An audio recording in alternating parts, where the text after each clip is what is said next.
Good evening, everyone. This is the public hearing for the budget of the high school. It's required by law. We want to relate to you that there are 5 articles on the warrant this year, and we'll be primarily discussing tonight Article 5, which is the operating budget, but I want to make note of the other articles. For those of you who are watching this on TV at home, this material is all available on the website, and please feel free to dial that up and follow along if you want to. If those of you who don't have computers, you can get copies of them from the SAU office. All right, Article 1 authorizes the school board to negotiate and execute such tuition contracts as the board may determine advisable for students inside or outside the Pemmy-Baker Regional School District. School board recommends the article. A majority vote is required. This article has been on the warrant every year, and we use it to negotiate contracts with, for instance, Warren and other districts who want to send a student here for a particular reason, and we have a program that suits the needs of that student. This does not usually cost the district any additional money in the sense of we have to go and hire another teacher or turn the heat up higher, but there are some costs associated with it, and it helps us with our revenue. Article 2, to see if the district will vote to establish a contingency fund in accordance with the revised statutes annotated 198.4B. Such contingency fund to meet the cost of unanticipated expenses that may arise during the year, and further to see if the district will raise and appropriate the sum of $1,000 for such contingency fund. School board recommends the article. We try every year to think of anything that may come up that would need some appropriation, but we often have situations that we didn't anticipate, and so we ask you to authorize $1,000. If the money's not spent, it has to come back to you by law, but it helps us if we need an appropriation that we don't have a budget line for. Article 3, to see if the school district will vote to authorize and empower the school board to borrow $104,000, up to $104,000, representing a portion of the state New Hampshire share of special education costs for this 2016-17 school year, pursuant to 198.20D. Upon such terms and conditions, the school board determines the best interest of the district. Said sum together with the cost of borrowing to be repaid by the state of New Hampshire pursuant to RSA 198.20, or to take any action in relation thereto. School board recommends this article. This you've seen every year in the school warrant. As much as we try to anticipate special ed costs, we can, the day after the school district meeting, have a student move into the district that is an out-of-district placement, for instance, and would test our max ability to find the necessary resources, and so we are by this authorized to borrow the money, and then we will be repaid the following year. Article 4, to see if the school district will vote to authorize indefinitely until rescinded to retain year-end unassigned general funds in an amount not to exceed in any fiscal year 2.5% of the current fiscal year's net assessment in accordance with RSA 198.4B. 2, such fund balance retained may only be used to reduce the tax rate or for emergencies to be approved by the Department of Education under RSA 3211. This is new this year, as authorized by the legislature. The towns and boards of selectmen have had this kind of power forever, and they have always kept a certain amount in reserve to meet some, as they say, emergency or a purpose that is approved by the Department of Education, or in their case, I'm sure the Department of Revenue Administration. And we have to bring that to you every year and show it, and show you what we've done with it. If not, it has to go back. Finally, Article 5, to see if the Pemmy Regional School District will vote to raise and appropriate as an operating budget, not including appropriations by special warrant articles, and other appropriations voted separately, such as some of the ones I mentioned above, the amount set forth in the budget proposed with the warrant or as amended by vote of the first session, deliberative session, for the purposes set forth therein totaling $44,619. So that's the total appropriation we're bringing to you tonight. Includes federal funds, state funds, food service, and all of the special areas, and we will go through it as necessary. Just for your information, the default budget would be $13,725,805, which is the same as last year, with certain adjustments required by previous action of the Pembina Baker School District or by law.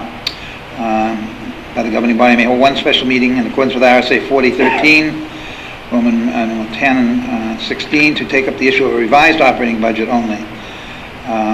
Some excludes the sums in warrant articles 2 and 3. The board recommends this article. As you can see, there's about a $20,000 difference. We have taken out one-time expenditures such as the roof we did last year, and this represents strictly the operating budget. So, we'll do a general overview of the budget first, and then to the extent necessary we can go over some of the individual line items. Some of the school board members may wish to highlight certain items.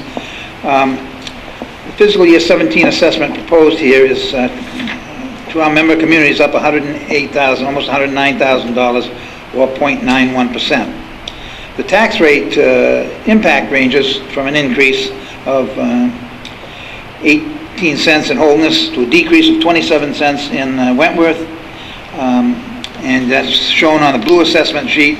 If you have that in front of you now, or if you want to go to the website and get it, it may not show up as blue on the website, but you can identify it as estimated assessment, Pembina Baker Regional School District tax rate worksheet.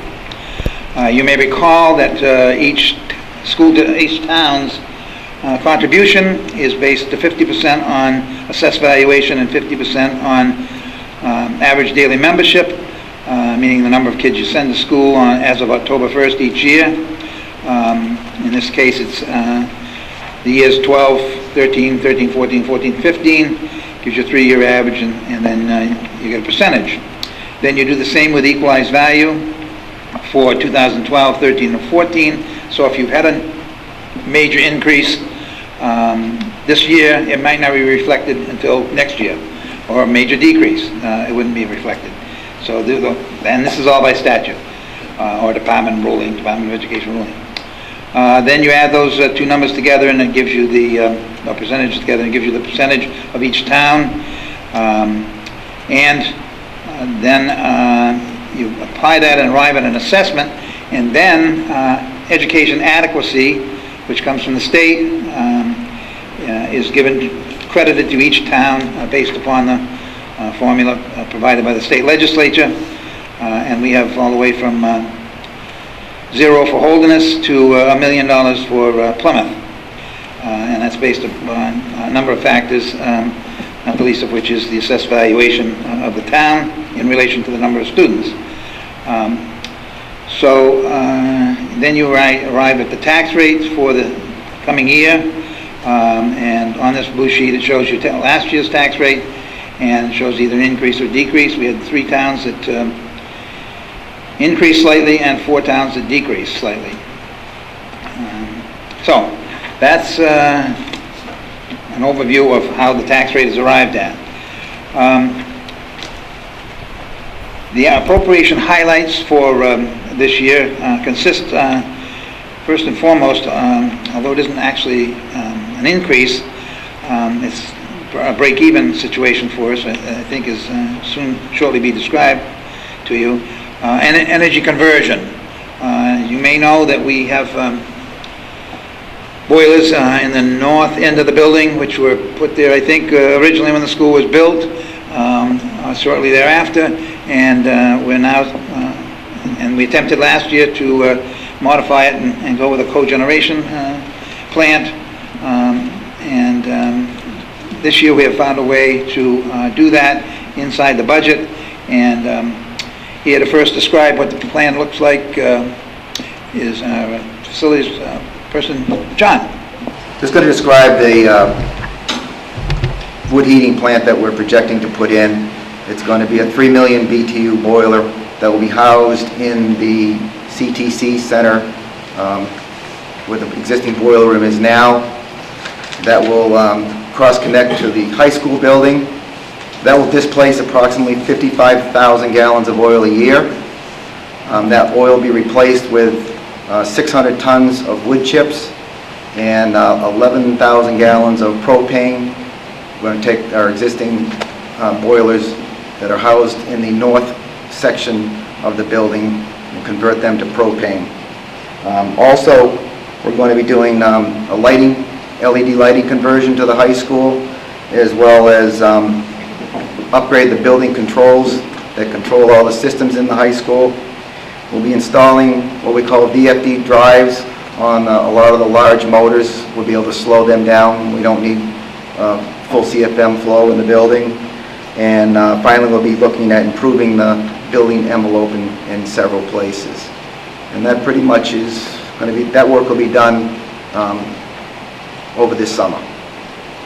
We are anticipating getting a $375,000 grant from the PUC. We've applied for it. We've been interviewed by them, and at this point in time, we expect to hear in the next 2 weeks, but we strongly feel very confident in receiving that. Thank you. Any of the school board members have any questions of John? John has spoken at our school board meeting and kept us surprised with the ongoing development of this project, and we're excited about it because it doesn't require the expenditure, upfront expenditure by the district of money, and that will all be explained to you by our business manager, business administrator, Dan Rosman. Thank you. I assume it would be best if I speak this way. Effective July of 2014, RSA 337E was amended to include facilities improvements, specifically that improvements to the facility that have to do with the operations of the facility that are funded through a capital lease transaction with a non-appropriations clause. The payments, the appropriations to fund that lease can be included in the operating budget. They're not required to be bonded or a separate hearing. And so that's the nature of the transaction we would propose for these improvements for the boiler replacement. It would be, as I say, an operating capital lease with a non-appropriations clause, meaning that if in any given year the payments were X'd out of the budget, the lease would in effect be canceled.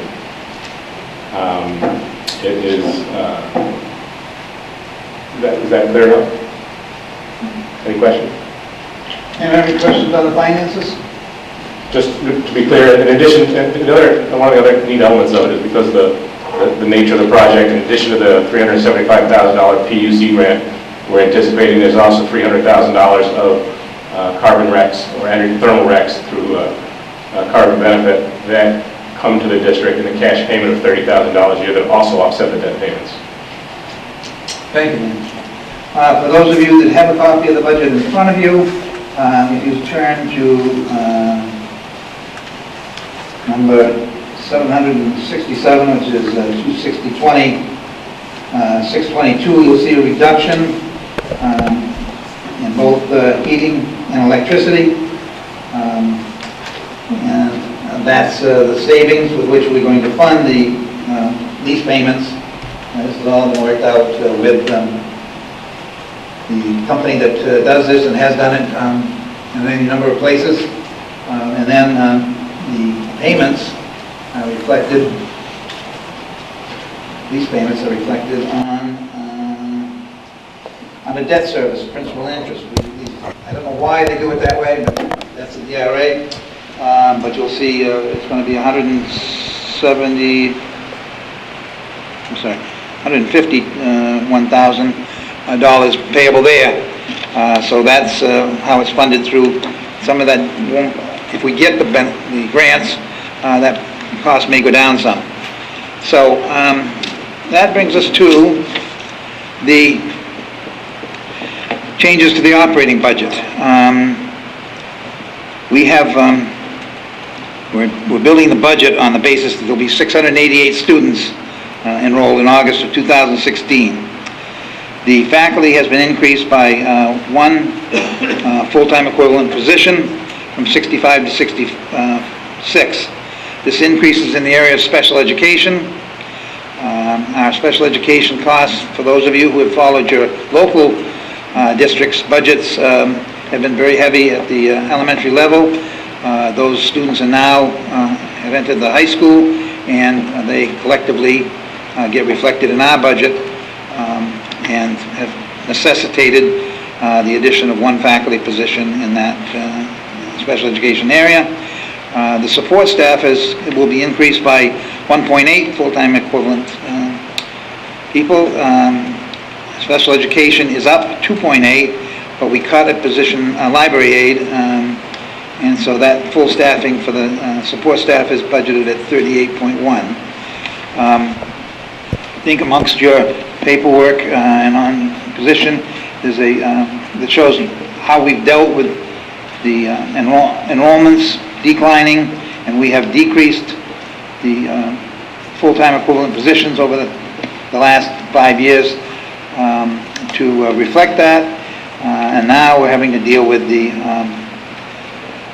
special education needs, which require us to increase faculty positions and staff positions. So it still has enabled us to hold, we've still been able to hold the budget this year to 0.91%. So we're very comfortable with that. A couple of areas of highlighting, general technology. We've, some years ago, voted to try and fund technology at 1% of the budget. We've been unable to do that every year. And so some years we've funded it actually at zero, but toward the end of the year, when we have some surplus in some of the other lines, we've been able to go out and buy some technology, and so we're trying to keep up with it that way. This year we're trying to make a commitment to this $90,000 as necessary in order to maintain the level of sophistication and development that we want to see in the technology area. Special education full-time equivalents, I already mentioned that, but the cost is increase is $76,948. Special education full-time equivalents for aides is $954. Transportation, unfortunately, we have to sometimes specially transport special education students. They can't be transported with the regular student body because of wheelchairs or whatever, and so we had an increase in transportation costs this year of $78,330, and our health insurance costs have gone up by $110,275. This notwithstanding, excuse me, that we have negotiated and continue to negotiate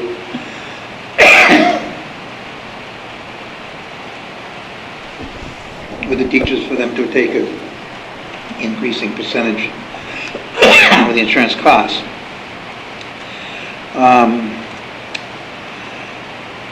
We had one significant reduction, which was the roof, and you'll see that on line 809, which went down from $220,000 to $25,000, or a decrease of $195,000. All right.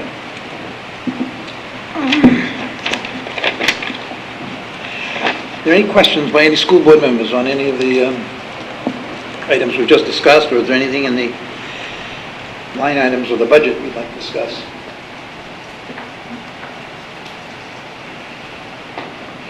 I think it's fair to say that the school board members would be happy to discuss the budget with any of the district voters.